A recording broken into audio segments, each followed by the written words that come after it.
വേണ്ടി ഞാൻ ഇത്രയെങ്കിലും ചെയ്തില്ലെങ്കിൽ പിന്നെ ഞാൻ ഇത്ര നേരം എന്തിനാ പ്രസംഗിച്ചേ? വല്ല കാര്യം ഉണ്ടായിരുന്നോ? പ്രിയപ്പെട്ടവരെ, എല്ലാവർക്കും നമസ്കാരം. എന്റെ പേര് ഐഷ. കൊല്ലം ജില്ലയിലെ മൈനാഗപ്പള്ളി CMS LP സ്കൂളിൽ 4ാം ക്ലാസ്സിൽ പഠിക്കുന്നു. കേരളത്തിന്റെ സാംസ്കാരിക തലസ്ഥാനമായ തൃശൂർ ജില്ലയിലെ ഇരിങ്ങാലക്കുട പുറത്തുശ്ശേരി കാർണിവൽ എന്ന ഈ മഹാസംഗമത്തിലേക്ക് എന്നെയും കൂടി ക്ഷണിച്ചതിലും ഇവിടെ വരാൻ കഴിഞ്ഞതിലും നിങ്ങളെ ഒക്കെ കാണാൻ സാധിച്ചതിലും ഒത്തിരി ഒത്തിരി സന്തോഷം. അതിനാദ്യം തന്നെ ഇതിന്റെ സംഘാടകരോടും നിങ്ങൾ എല്ലാവരോടുമുള്ള നന്ദി അറിയിക്കുന്നു. ഞാൻ ആദ്യമായിട്ടാണ് ഇരിങ്ങാലക്കുടയിൽ വരുന്നത്.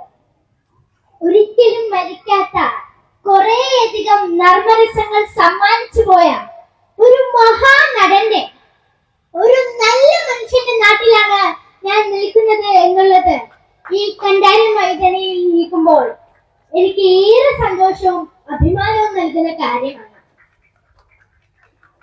ഈ പരിപാടിക്ക് വരുമ്പോ എനിക്ക് അയച്ചെന്ന നോട്ടീസിൽ നിന്നുള്ള വിവരം മാത്രമേ എനിക്ക് അറിയാവൂ.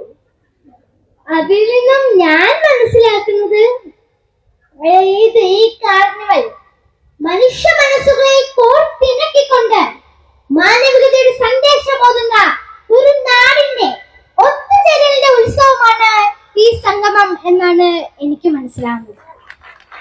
അല്ലേ? അങ്ങനെയല്ലേ? അതെ, ആ മാനവികതയുടെ, മനുഷ്യ സ്നേഹത്തിന്റെ വൈകാരിക തലങ്ങളിലുള്ള ബന്ധമാണ് ഞാനും നിങ്ങളും തമ്മിലുള്ള ബന്ധവും എന്നെ ഈ വേദിയിലെത്തിക്കാൻ കാരണമായത്.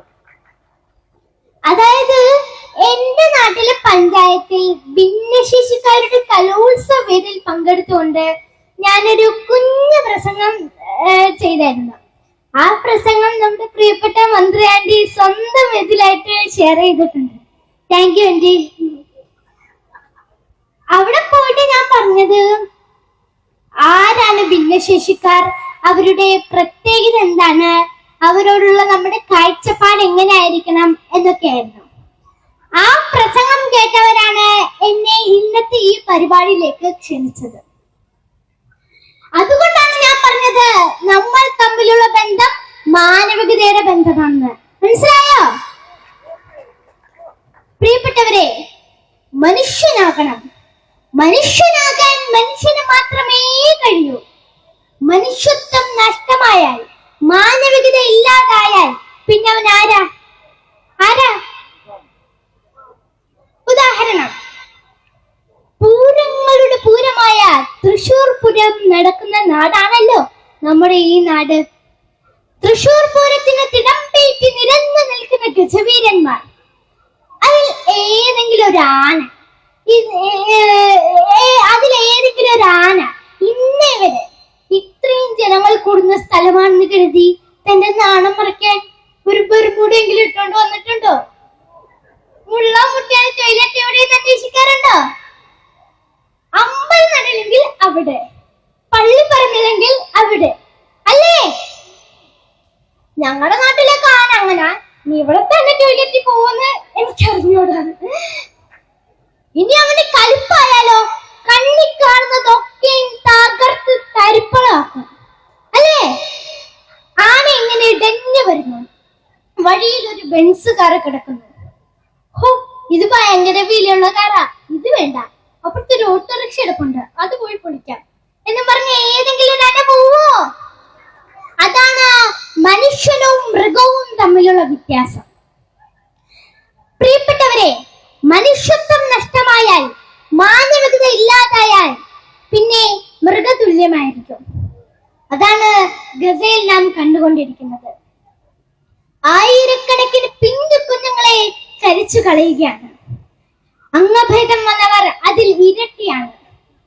കയ്യും കാലുമില്ലാത്തവർ, മരണ തുല്യമായി ജീവിക്കുന്നവർ, വിശന്ന് വലഞ്ഞ് ഒരിറ്റ് വെള്ളത്തിനെ, ഒരു കഷ്ണം റൊട്ടിക്ക് വേണ്ടി വാപ്പിളർക്കുന്ന കുഞ്ഞു മക്കളുടെ വായിലേക്ക് ബോംബുകളും മിസൈലുകളും വർഷിക്കുന്നത് കാണുമ്പോൾ ഹോ, ഇതെന്ത് കഷ്ടം എന്നെങ്കിലും പറയാൻ കഴിയും.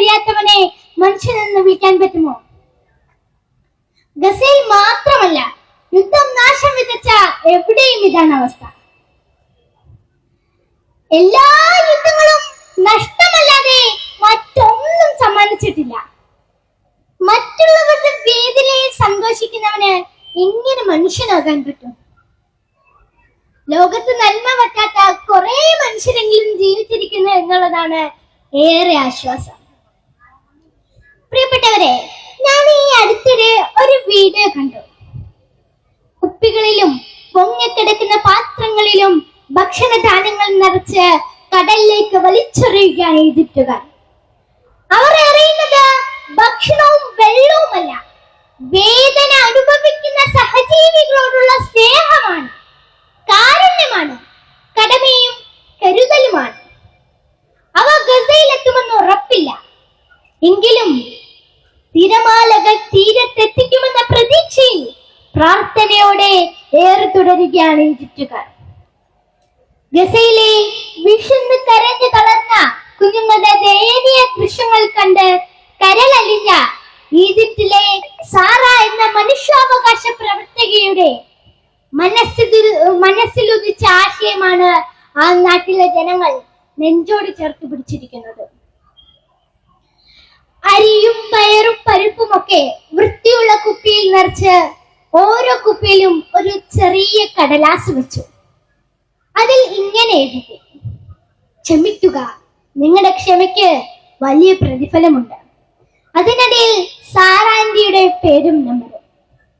മറ്റൊന്നുമല്ല, ലോകത്തിന്റെ ഏതെങ്കിലും ഒരു കോണിൽ അവരെ കുറിച്ച് ഇപ്പോഴും ഓർക്കുന്ന ഹൃദയമുണ്ടെന്ന് അവരറിയാൻ വേണ്ടി മാത്രം. പ്രിയപ്പെട്ടവരെ, ഭദ്രമായി അലിച്ച കുപ്പികൾ ലക്ഷ്യത്തിലെത്തണേ എന്ന പ്രാർത്ഥനയോടെ കടലിലേക്ക് ഒഴുക്കി ഈജിപ്തുകാർ. ആ കുപ്പികളെ കാറ്റ് ആഴങ്ങളിലേക്ക് വലിച്ചു കൊണ്ടുപോയില്ല. കുപ്പികളിൽ കടൽ വെള്ളം കയറി ഭക്ഷണം കേടുവന്നില്ല. മൂന്നാം ദിവസം രാവിലെ സാറാൻഡിയുടെ ഫോണിലേക്ക് ഗസയിലെ ദുരിതാശ്വാസ കേന്ദ്രത്തിലെ ഡോക്ടറുടെ ആദ്യ സന്ദേശം എത്തി. അത് ഇങ്ങനെയായിരുന്നു: നിങ്ങളുടെ 10 കുപ്പികൾ തീരത്തെത്തി. നിരവധി കുടുംബങ്ങൾ വയറ് നിറച്ചു. കുപ്പിയിലുണ്ടായിരുന്ന കടലാസ് കയ്യിലെടുത്ത് 2 കുട്ടികൾ നിങ്ങളുടെ പേരിൽ ചുണ്ടമർത്തി കരയുന്നത് ഞാൻ കണ്ടു. വിറയാർന്ന സ്വരത്തിൽ അവർ പറയുന്നുണ്ടായിരുന്നു: ദൈവത്തിന് മുന്നിൽ നിങ്ങൾ ചെയ്തതിനെ കുറിച്ച് ഞങ്ങൾ പറയാതിരിക്കില്ല. പ്രിയപ്പെട്ടവരെ, ഇതാണ് മാനവികതയുടെ മഹത്തായ സന്ദേശം. മനുഷ്യ സ്നേഹത്തെ കുറിച്ച് പറഞ്ഞപ്പോഴാണ് നമ്മുടെ എം സ്വരാജേട്ടന്റെ ഒരു പ്രസംഗം. വൈക്കം മുഹമ്മദ് ബഷീർ എപ്പോഴും ചായ കുടിച്ചു കഴിഞ്ഞാൽ ഗ്ലാസ് കമഴ്ത്തി വെക്കും എന്നാണ് പറയാറ്. അങ്ങനെ ഒരാളെ ഞാൻ ഇതുവരെ കണ്ടിട്ടില്ല. നമ്മൾ ആരെങ്കിലും അങ്ങനെ ശീലമുള്ളവരാണോ എന്ന് എനിക്കറിയുമില്ല. സാധാരണഗതിയിൽ അങ്ങനെയല്ല. അപ്പോ കാരശ്ശേരി മാഷ് വൈക്കം മുഹമ്മദ് ബഷീറിനോട് ചോദിക്കുന്നുണ്ട്, എന്തുകൊണ്ടാണ് ഇങ്ങനെ ചായ കുടിച്ചു കഴിഞ്ഞാൽ ഗ്ലാസ് കമഴ്ത്തി വെക്കുന്നത്? അതിന് വൈക്കം മുഹമ്മദ് ബഷീർ പറഞ്ഞ മറുപടി: നമ്മൾ ചായ കുടിച്ചു കഴിഞ്ഞാൽ ഗ്ലാസ്സിൽ ഒരു ഇത്തിരി പോളം ചായ ബാക്കി വരും. അപ്പോ ആ ചായയിൽ ഉറുമ്പുകൾ വന്ന് വീണ് ചത്തൊടുങ്ങും. അങ്ങനെ സംഭവിക്കാതിരിക്കാനാണ് അദ്ദേഹം ഗ്ലാസ് കമഴ്ത്തി വെക്കുന്നത് എന്നാണ്. നിങ്ങൾ ആലോചിച്ച് നോക്കൂ, ഒരു ഉറുമ്പിന്റെ പോലും ദുരന്തത്തിന് താൻ കാരണമായിക്കൂടാ എന്നൊരു ചിന്തയാണ്. അതിന് ഉറുമ്പ് സ്നേഹം എന്നല്ല പറയാ, അതിന്റെ പേരാണ് മനുഷ്യ സ്നേഹം. മനുഷ്യ സ്നേഹം എന്ന് പറഞ്ഞാൽ ഒരു മനുഷ്യന് മറ്റുള്ള ഒരു മനുഷ്യനോടുള്ള സ്നേഹം എന്നല്ല അർത്ഥം. മനുഷ്യന്റെ ഉള്ളിൽ സർവ്വചരാചരങ്ങളോടുമുള്ള സ്നേഹം എന്നാണ് അർത്ഥം. പ്രിയപ്പെട്ടവരെ, ഒരൊറ്റ കാര്യം കൂടി പറഞ്ഞുകൊണ്ട് ഞാൻ നിർത്തുകയാണ്. ഇവിടെ നിരവധി കലാമത്സരങ്ങൾ നടന്നു കാണുമല്ലോ. അതിൽ A+ഉം Aയും Bയും ഒക്കെ കിട്ടിയവർ കാണും, അല്ലെങ്കിൽ 1ഓ 2ഓ പോയിന്റിന് പിറകിലായി പോയവരും കാണും. പക്ഷേ രണ്ടാമനുണ്ടെങ്കിലേ ഒന്നാമന് വിലയുള്ളൂ എന്ന സത്യം നാം അറിഞ്ഞൂടാ. ഇവിടെ പങ്കെടുത്ത എല്ലാ കൂട്ടുകാർക്കും എന്റെ അഭിനന്ദനങ്ങൾ. പ്രിയപ്പെട്ട രക്ഷിതാക്കളെ, എല്ലാ മത്സരത്തിലും A+ വാങ്ങുന്നവരാണ് മിടുക്കരെന്ന് നിങ്ങളുടെ മക്കളെ പഠിപ്പിക്കുന്നത്. മനുഷ്യനെ മനസ്സിലാക്കുക എന്നതിനേക്കാൾ വലിയ വിദ്യാഭ്യാസം ഒരു മത്സര പരീക്ഷകളും നമ്മുടെ മക്കൾക്ക് സമ്മാനിക്കുന്നില്ല. ജീവിതത്തിലെ A+ നേടുന്നവന്റേതാണ് ലോകം. പരീക്ഷയിൽ എല്ലാ വിഷയത്തിലും A+ കിട്ടാതെ പോവുകയും കഷ്ടിച്ച് ജയിക്കുകയും ചെയ്താലും സഹജീവിയുടെ കണ്ണുനീർ തുടയ്ക്കാൻ നിന്റെ തൂവിരൽ തുമ്പുയർത്താൻ നിനക്ക് കഴിഞ്ഞാൽ വേദനിക്കുന്ന ഒരു മനുഷ്യന്റെ തോളിൽ കൈത്തലം അർപ്പിച്ച അവനെ ചേർത്ത് നിർത്താൻ കഴിഞ്ഞാൽ അതിനേക്കാൾ മികച്ചതല്ല ഒരു പരീക്ഷയിലെയും A+ എന്ന് നിങ്ങളെ മക്കളെ പഠിപ്പിച്ചു കൊടുക്കേണ്ട ഉത്തരവാദിത്വമുണ്ട് രക്ഷിതാക്കൾക്ക്. നല്ല മനുഷ്യരായി ജീവിക്കാൻ നമുക്ക് കഴിയട്ടെ എന്ന് പ്രാർത്ഥിച്ചുകൊണ്ട് മനസ്സകമിൽ മാനവികത പൂത്തിരയാൻ ഈ വേദി കാരണമാകട്ടെ എന്ന് ആശംസിച്ചുകൊണ്ട് ഒരിക്കൽ കൂടി എന്നെ ക്ഷണിച്ചതിന് നന്ദി അറിയിച്ചുകൊണ്ട് ഞാൻ എന്റെ വാക്കുകൾ നിർത്തുന്നു. നന്ദി, നമസ്കാരം. Thank you. ഇവിടെ തട്ടമിട്ട ഏതെങ്കിലും ഒരു കൂട്ടുകാരി ഒന്ന് സ്റ്റേജിലോട്ട് വരുമോ? തട്ടമിട്ട ഏതെങ്കിലും ഒരു കൂട്ടുകാരി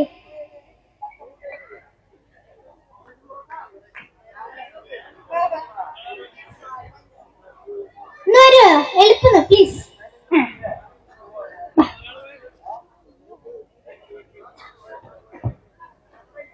ഒരാള് മതി കേട്ടോ. ആ തട്ടൊന്ന് എനിക്ക് ഇട്ട് തരുക.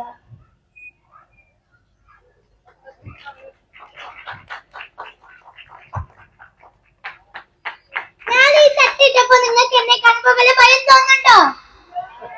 പേടി തോന്നുന്നുണ്ടോ? ഉണ്ടോ? ഉണ്ടെങ്കിൽ അത് നമ്മുടെ കാഴ്ചയുടെ അല്ല, കാഴ്ചപ്പാടിന്റെ പ്രശ്നമാണ്. തട്ടമിട്ടതിന്റെ പേരിൽ പഠനം നിഷേധിച്ച ആ കൂട്ടുകാരിക്ക് വേണ്ടി ഞാൻ ഇത്രയെങ്കിലും ചെയ്തില്ലെങ്കിൽ പിന്നെ ഞാൻ ഇത്ര നേരം എന്തിനാ പ്രസംഗിച്ചേ? വല്ല കാര്യം ഉണ്ടായിരുന്നോ? അവർക്ക് ഇഷ്ടമുള്ള ഡ്രസ്സ് അവര് ധരിക്കട്ടെ, ഇഷ്ടമുള്ള ഭക്ഷണം കഴിക്കട്ടെ, ഒരിത്തിരി ദയ മതി. മറ്റുള്ള മതങ്ങളെയും കൂടി ഒന്ന് റെസ്പെക്ട് ചെയ്യുക, അത്ര മതി.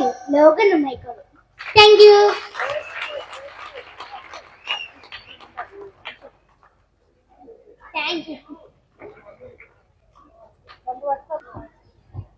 അപ്പൊ നാളത്തെ നമ്മുടെ നവകേരളത്തെ മുന്നിൽ നിന്ന് നയിക്കേണ്ട ഒരാളാണ് നമ്മളോട് ഇത്ര നേരം സംസാരിച്ചത്. ഇവിടെ ഇരിക്കുന്ന നമുക്കൊക്കെ വലിയ പ്രചോദനം പകരുന്ന വാക്കുകളാണ് ഐഷുക്കുട്ടിയുടെ. ഭിന്നശേഷിത്വത്തിനെ സംബന്ധിച്ച് മനുഷ്യർക്ക് ഏറ്റവും ഹൃദയസ്പർശിയായ വിധത്തിൽ പറഞ്ഞു കൊടുത്ത ഒരാളായിട്ട് ഞാൻ കണ്ടത് ഈ കൊച്ചുകുട്ടിയാണ്. ഒരുപാട് പേർ ഭിന്നശേഷിത്വത്തെ കുറിച്ച് സംസാരിക്കുന്നത് ഞാൻ കേട്ടിട്ടുണ്ട്. പക്ഷെ ഈ കൊച്ചുകുട്ടി പറയുന്ന അത്ര ഹൃദയസ്പർശിയായിട്ട് വേറെ ആളുകൾ പറയുന്നത് ഞാൻ കേട്ടിട്ടില്ല. അത്ര മനോഹരമായി തോന്നിയത് കൊണ്ടാണ് ഞാനത് ഫേസ്ബുക്കിൽ ഷെയർ ചെയ്തത്. ഇപ്പൊ ഇരിങ്ങാലക്കുടയിൽ കൊളത്തിശ്ശേരിയിൽ കണ്ടാരന്തറ മൈതാനത്തെത്തി അതിമനോഹരമായി മനുഷ്യ സ്നേഹത്തെയും മാനവികതയെയും കുറിച്ച് സംസാരിച്ച ഈ കുഞ്ഞുമോൾക്ക് നമ്മുടെ നാടിന്റെ ഏറ്റവും സ്നേഹത്തോടെയുള്ള അഭിനന്ദനങ്ങളും ആശംസകളും അർപ്പിക്കുകയാണ്. വലിയ കുട്ടിയായി ഈ നാടിനെ നയിക്കണം കേട്ടോ.